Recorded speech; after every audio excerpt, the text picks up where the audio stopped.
Hello, James Workshop here. No, it's actually just me, James Workshop. Welcome to this very special takeover episode about Warhammer 40k Crusade. Let's get on.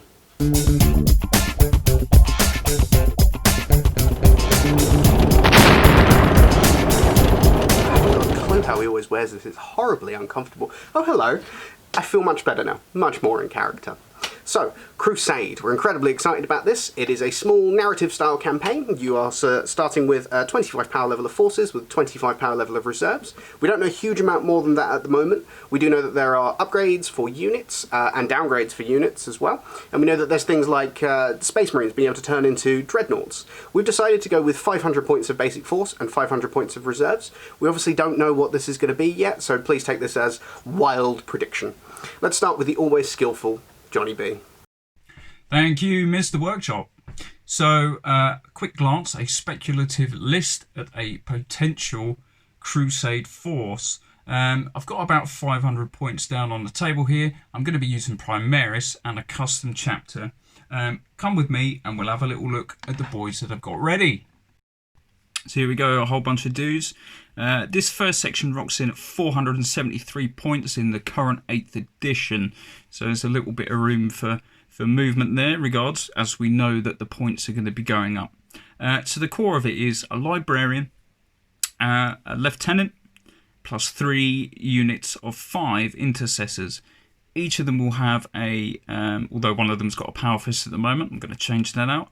Each of them will have a thunderhammer and an auxiliary grenade launcher. So the main force and theme of this army is very sort of Soviet-esque. They are custom chapter. They'll be using bolter fusillade, so they will be rerolling ones to hit with any bolt weapons.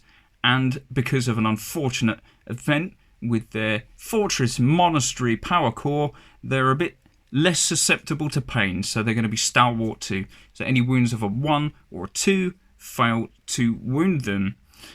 Let's have a little look at the speculative second half of this force. So, second half of the potential Crusade force, you're going to have to use your imagination a little bit here, as most of it is still on sprue. You've met Scout Sergeant Ivan Ivanovich here, and I intend to use him and add him to the force in his current iteration as a Contemptor Dreadnought, either with the Kerries or the Multi-Melter. Other things I'm looking to add in that 500 points is a unit of Reavers. Nothing special about these. In fact, they're quite poor in 8th edition, aren't they? So, but hey, when has Johnny B ever used a decent unit? So, unit of Reavers in there. Unit of Infiltrators, which are still on sprue. A unit of Eliminators. Now, this is a conversion of a easy build Reaver. A couple more of these, and I'll have myself a unit. So there's him. And then I'm going to add a bucket of bolts, the old Redemptor Dreadnought. Hopefully they'll be slightly more competitive, as it were, in 9th edition. There you go, guys. That's a little look at what I could be using if we were to ever play Crusade. Thanks for watching. Next! Thank you very much for that, Johnny. Let's have a look at my first 500 points, and then we will move on to the next contributor. So let's have a look at my first 500 points of forces. We have a Great Unclaimed one, a Sloppity Barpiper, and 3 units of Nurglings, 2 of 3 and 1 of 4. This is a battalion, which means that in the 9th edition rules, it doesn't lose any command points. The Great Unclaimed one, I will definitely get onto later, don't you worry about that. But the Sloppity Barpiper is a crutch member of this force. For Nurglings and the Great Unclaimed one, it gives an additional +1 attack, which is a lot of attacks from those Nurglings. It really starts adding up, and also means that you can retreat and charge. Tactically, fantastic. Next up, we have James Green. Over to you, James.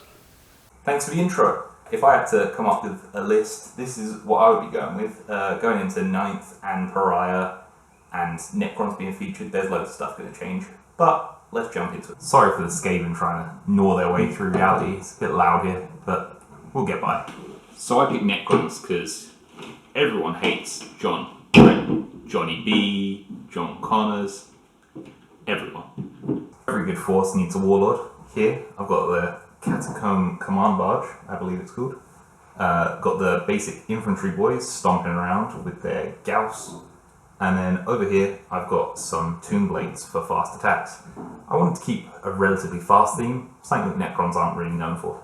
So here in the reserves, we have the remainder of the points. We have by far my favourite models, the Wraiths.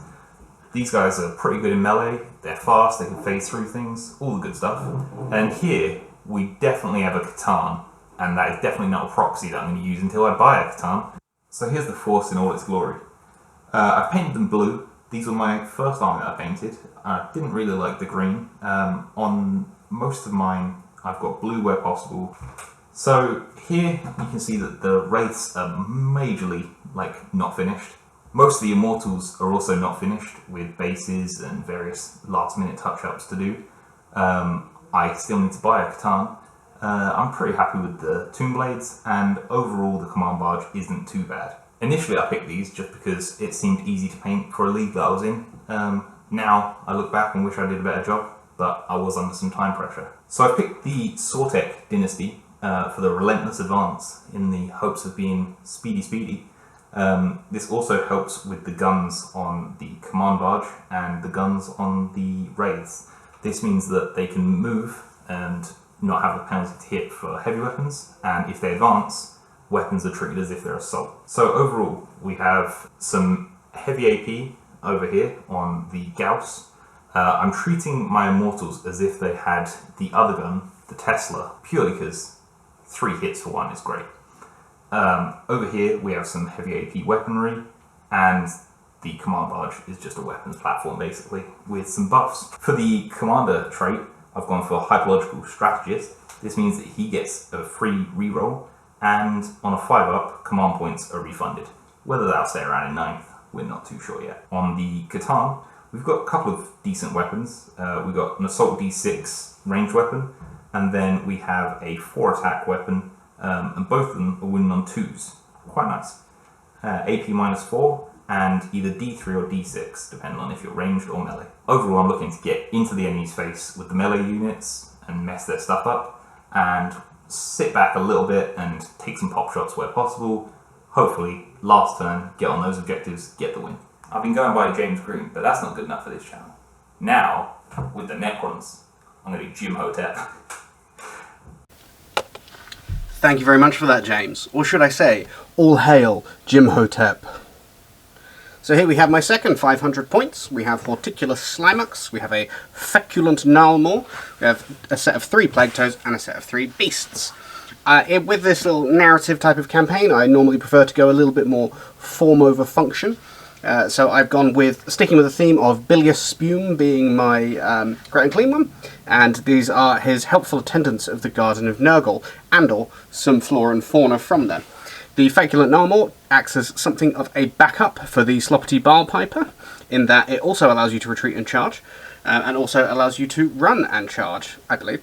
The Plague Toads are just a model that I absolutely love, and the Beasts are for a little bit of speed, and also because Horticulous Slimux boosts them quite a lot. Next up, with his beautiful Blood Angels, we have Clueless Mike from Team Clueless 40k. What are you up to, Mike? Hi all! As you know, we're getting really excited on this channel for 9th edition to come out, and so we can get our hands on the Crusade rules. Obviously we know points are going to be changing with the new edition, going up in various cases we all suspect, but we're still eager to make armies and such, so I'm going to go through what I've got in mind. I'm going to be bringing my Blood Angels, mainly because I've got a massively fully painted Blood Angel army and I really want to use it. So let's go through some models that I've chosen. So this is my 500 points of Blood Angels. I'm bringing a patrol detachment because that's one of the detachments that in 9th edition you won't cost any command points if your warlord's in it. Speaking of warlords, I'm going to be taking Mephiston. Blood Angels are all about their characters, and Mephiston is especially good in small point games because most Blood Angel characters are massive force multipliers. They improve all of the units around them, and in a small point game you just don't have that many units. and he is just a beatstick. He can do most things. He can be really fast and deadly. He can be quite defensive. You can take psychic powers to do various different things. So he's a great choice. And we need at least one troops unit, but I've taken 2 because I think troops are going to be important for the missions in 9th edition. So I have taken a scout unit with combat blades and bolt pistols. They can set up the field and charge in early turns, and being Blood Angels, they're actually pretty deadly. I've also taken a squad of intercessors. These are my specially modified Horus Heresy Marines that I modify into intercessors, and they're armed with assault bolt rifles because I really like the fact you can get forwards and into combat with them. For hard-hitting unit, I've taken a unit of 4 Sanguinary Guard. They're all armed with swords. They're a unit that can deal with more or less anything with multi-damage, high AP attacks, and they're pretty survivable. And lastly, I have a Dreadnought. Vehicles, as we all know, are going to be better. This has a really big, good close combat attack, and I've given it a plasma cannon for some decent ranged punch. And let's see what we add to the army. Ta-da! With a little bit of movie magic, some other models have appeared. So this is the 1,000-point version of that list. To add to the original, we have taken an extra HQ. We've got Astarath the Grim. He's a really powerful chaplain model. We have gone up to a brigade detachment, so we've got an extra troop unit, which is the Scout Snipers, and we've also upgraded our intercessors to be a 10-man squad and given the sergeant a power fist, making them a really threatening close combat unit, especially in Blood Angels. The Dreadnought has swapped his plasma cannon out for a twin las cannon to give us some anti-vehicle punch, and on that regard, we have also added in a Vindicator, which is a tough vehicle being toughness 8, but it's got a really deadly gun mounted on it for dealing with other hard targets. Then we have also added an extra member to the Sanguinary Guard squad, and that one has a power fist for a bit of extra punch. And lastly, we've added a Sanguinary Ancient with the Standard of Sacrifice, which gives a feel no pain save to all of the Blood Angels around it. And that is what I'm aiming to use. Let's see what everybody else has got. Thank you very much for that, Mike. What a beautiful set of models you have there. So let's take a closer look at the Great Unclaimed One. The Great Unclaimed One is sort of the centre of this force, as he is partly the theme of the force as well, the Tender of the Garden of Nurgle, Bilious Spume.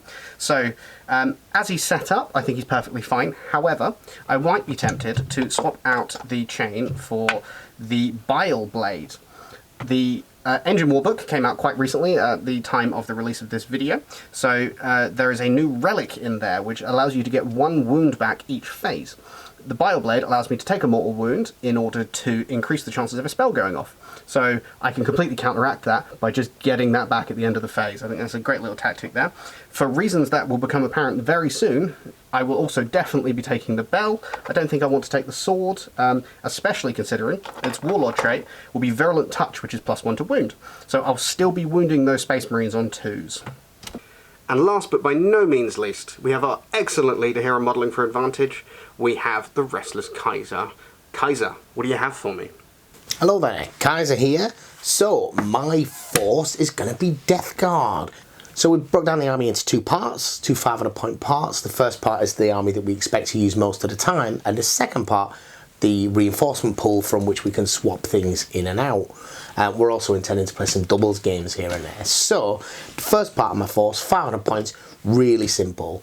20 Poxwalkers are my troops, 2 units of 10. A Pestilent Plague Caster, I think he's called. He's my wizard. And 3 of the Myphitic Blight Crawlers. These things are really interesting because they come in a unit of 3, which gives them certain bonuses. But also, when I do play bigger games, they're Nurgle Demons.